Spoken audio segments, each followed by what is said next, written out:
Hello friends, ओम श्री गणेशाय नमः। जय श्री कृष्णा। आप सभी का स्वागत है आपके अपने यूट्यूब चैनल पर। फ्रेंड्स, आज हम आपको इस वीडियो में बताने जा रहे हैं माघ मास महात्म्य के दूसरे अध्याय की कथा के बारे में। फ्रेंड्स, वीडियो शुरू करने से पहले आपसे रिक्वेस्ट है, अगर आप हमारे चैनल पर नए हैं और आपने अभी तक चैनल को सब्सक्राइब नहीं किया है तो प्लीज सब्सक्राइब कीजिएगा चैनल को, साथ ही प्रेस कीजिएगा बेल आइकन को, जिससे नए वीडियो से रिलेटेड नोटिफिकेशन आपको तुरंत प्राप्त हो सके। और वीडियो पसंद आने पर वीडियो को लाइक और शेयर जरूर कीजिएगा ताकि सभी भक्तों को इस वीडियो का लाभ प्राप्त हो सके। और कमेंट बॉक्स में जय श्री कृष्णा जरूर लिखिएगा। माघ मास महात्म्य दूसरा अध्याय प्रारंभ। राजा के ऐसे वचन सुनकर तपस्वी कहने लगा कि हे राजन, भगवान सूर्य बहुत शीघ्र उदय होने वाले हैं, इसलिए यह समय हमारे लिए स्नान का है, कथा का नहीं। सो आप स्नान करके अपने घर को जाओ और अपने गुरु श्री वशिष्ठ जी से इस महात्मा को सुनो। इतना कहकर तपस्वी सरोवर में स्नान के लिए चले गए और राजा भी विधि पूर्वक सरोवर में स्नान करके अपने राज्य को लौटा और रानीवास में जाकर तपस्वी की सब कथा रानी को सुनाई। तब सूत जी कहने लगे कि महाराज, राजा ने अपने गुरु वशिष्ठ जी से क्या प्रश्न किया और उन्होंने क्या उत्तर दिया, सो कहिए। व्यास जी कहने लगे, हे सूत जी, राजा दिलीप ने रात्रि को सुख से सोकर प्रातः समय ही अपने गुरु वशिष्ठ जी के पास जाकर उनके चरणों को छूकर प्रणाम करके तपस्वी के बताए हुए प्रश्नों को अति नम्रता से पूछा कि गुरु जी, आपने आचार, दंड, नीति, राज्य, धर्म तथा चारों वर्णों के आश्रमों की क्रियाएं, दान और उनके विधान, यज्ञ और उनकी विधियां, व्रत, उनकी प्रतिष्ठा तथा भगवान विष्णु जी की आराधना अनेक प्रकार से तथा विस्तार पूर्वक मुझको बतलाई।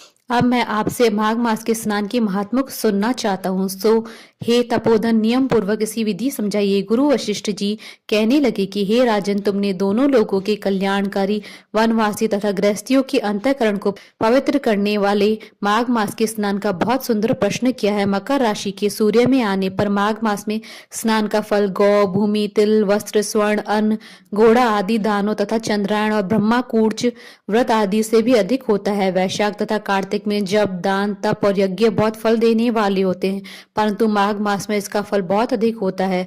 माघ में स्नान करने वाला पुरुष राजा और मुक्ति के मार्ग को जाने वाला होता है। दिव्य दृष्टि वाले महात्माओं ने कहा है कि जो मनुष्य माघ मास में सकाम या भगवान के निमित्त नियम पूर्वक माघ मास में स्नान करता है वह अनंत फल वाला होता है। उसको शरीर की शुद्धि, प्रीति, ऐश्वर्य तथा चारों प्रकार के फलों की प्राप्ति होती है। अदिति ने 12 वर्ष तक मकर संक्रांति में अन्न त्याग कर स्नान किया, इससे तीनों लोगों को उज्जवल करने वाले 12 पुत्र उत्पन्न हुए। माघ में स्नान करने से ही रोहिणी, सुभागा, अरुंधति दानशीलता हुई और इंद्राणी के समान रूपवती होकर प्रसिद्ध हुई। जो माघ मास में स्नान करते हैं तथा देवताओं के पूजन में तत्पर रहते हैं, उनको सुंदर स्थान, हाथी और घोड़ों की सवारी तथा दान को द्रव्य प्राप्त होता है। अतिथियों से उनका घर भरा रहता है, उनके घर में सदा वेद ध्वनि होती रहती है। वह मनुष्य धन्य है जो माघ मास में स्नान करते हैं, दान देते हैं तथा व्रत और नियमों का पालन करते हैं। और दूसरों की पुण्य की क्षीण होने से मनुष्य स्वर्ग से वापस आ जाता है, परंतु जो मनुष्य माघ मास में स्नान करता है वह कभी भी स्वर्ग से वापस नहीं आता है। इससे बढ़कर कोई नियम, तप, दान, पवित्र और पाप नाशक नहीं है। भृगु जी ने मणि पर्वत पर विद्याधरों को यह सुनाया था। तब राजा ने कहा कि ब्राह्मण भृगु ऋषि ने कब मणि पर्वत पर विद्याधरों को उपदेश दिया था, सो बताइए। तब ऋषि जी कहने लगे कि हे राजन, एक समय 12 वर्ष तक वर्षा न होने के कारण, सब प्रजा क्षीण होने के कारण संसार में बड़ी उद्विग्नता फैली हुई थी। हिमाचल और विंध्याचल पर्वत में मध्य को देश निर्जन होने के कारण श्राद्ध, तप तथा स्वाध्याय सब कुछ छूट गए। सारा लोक विपत्तियों में फंसकर प्रजाहीन हो गया। सारा भूमंडल फल और अन्न से रहित हो गया। तब विंध्याचल से नीचे बहती हुई नदी के सुंदर वृक्षों से आच्छादित अपने आश्रम से निकलकर श्री भृगु ऋषि अपने शिष्यों से हिमालय पर्वत पर गए। इस पर्वत की चोटी नीली और नीचे का हिस्सा सुनहरी होने से सारा पर्वत पीताम्बरधारी श्री भगवान के सदृश्य लगता था।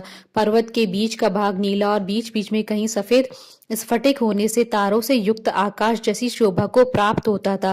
रात्रि के समय वह पर्वत दीपकों की तरह चमकती हुई दिव्य औषधियों से पूरित किसी महल की शोभा को प्राप्त होता था। वह पर्वत शिखाओं पर बांसुरी बजाती और सुंदर गीत गाती हुई किन्नरियों तथा केले के पत्तों की पताकाओं से अत्यंत शोभा को प्राप्त हो रहा था।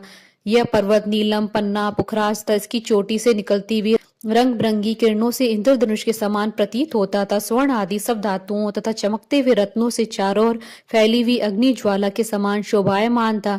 इसकी कंदराओं में काम पीड़ित विद्याधारी पतियों के साथ आकर रमण करती हैं और गुफाओं में ऐसे ऋषि मुनि जिन्होंने संसार के सब कलेशों को जीत लिया है रात दिन ब्रह्म का ध्यान करते हैं और कई एक हाथ में रुद्राक्षी माला लिए हुए शिव जी की आराधना में लगे हुए हैं। पर्वत के नीचे भागों में जंगली हाथी अपने बच्चों के साथ खेल रहे हैं तथा कस्तूरी वाले रंग बिरंगी मृगों की झुंड इधर उधर भाग रहे हैं। यह पर्वत सदा राजहंस तथा मोरों से भरा रहता है, इसी कारण इसको हेमकुंड कहते हैं। यहाँ पर सदैव ही देवता, गुहक और अप्सराएं निवास करते हैं। इति श्री माघ मास द्वितीय अध्याय संपूर्ण। बोलिए भगवान श्री हरि विष्णु जी की जय। हमारे साथ इस वीडियो में अंत तक बने रहने के लिए आपका धन्यवाद। ओम श्री गणेशाय नमः। जय श्री कृष्ण।